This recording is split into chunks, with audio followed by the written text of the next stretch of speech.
ABC em Ciência. A essência da ciência. Uma partícula de massa m se movimenta em uma dimensão sob a ação de uma força cuja energia potencial associada é dada por U de x igual a meio vezes a vezes x à quarta menos bx², onde a e b são constantes positivas.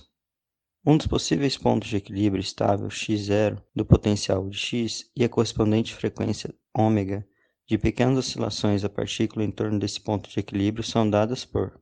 Bom, na sequência estão as alternativas da questão, né? De A a E. Então, eu comecei exemplificando aí o gráfico de x, considerei um A e um B aí, qualquer, ambos positivos, né?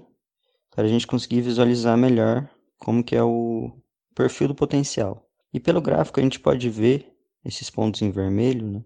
Na origem, menos x0 mais x0, são os pontos em que a derivada de u é igual a zero. Assim, se eu não soubesse o gráfico de u, se eu não tivesse como plotar, eu ainda poderia fazer a mesma análise. Então, o que eu procuraria? Bom, o que ele quer dizer com equilíbrio estável? Equilíbrio estável, então, é o ponto onde a derivada primeira vai se anular e é um mínimo, ou seja, a derivada segunda tem que ser maior do que zero, né? Calculado naquele ponto que eu achei fazendo a derivada de u igual a zero.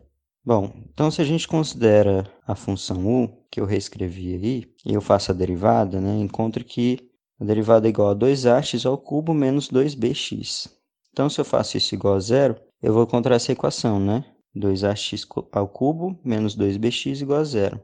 Eu coloquei em evidência aí 2x, então fica 2x vezes ax² menos b. Isso tem que ser igual a zero. Então, da condição de fora aí, eu acho que o x é igual a zero, uma das raízes é essa. Escrevi ali x1 igual a zero. E a outra condição é o que está dentro do parênteses é igual a zero. Ou seja, eu encontro que x tem que ser mais ou menos raiz de b sobre a. Então, se eu volto lá no gráfico, eu identifico esse mais e menos raiz de b sobre a como sendo o menos x0 e o mais x0. Bom, para pequenas oscilações em torno de um ponto de equilíbrio estável, eu posso fazer uma expansão em torno desse ponto. Então, é exatamente isso que eu fiz, né? Eu peguei o de x e expandi em torno de x0. Expandi em séries de Taylor. Então, aí, o de x vai ser igual ao de x0, né? Que vai ser uma constante, mais a derivada de u em relação a x, calculado no ponto x0, vezes x menos x0. Então, esse termo de derivada aí é zero, né? Como a gente viu lá em cima. Mais 1 sobre 2 fatorial, que é 2 mesmo, vezes a derivada segunda de u em relação a x, calculado no ponto x0, vezes x menos x0 ao quadrado. Bom, o primeiro termo é uma constante. Então, em termos das equações de movimento, não vai alterar, né? O segundo termo é zero, como eu já disse, derivada primeira. Então, sobra o quê? Do lado direito da equação sobra o meio vezes a derivada segunda de u, calculado em x igual a x0, vezes x menos x0 ao quadrado. E isso a gente identifica como sendo o k. Se a gente relembra lá de um oscilador harmônico, esse seria exatamente o potencial de uma força relacionada a uma mola, por exemplo. Esse k seria uma constante de mola. Se eu calculo esse k e depois substituo x igual a x0, né? Eu fiz aí.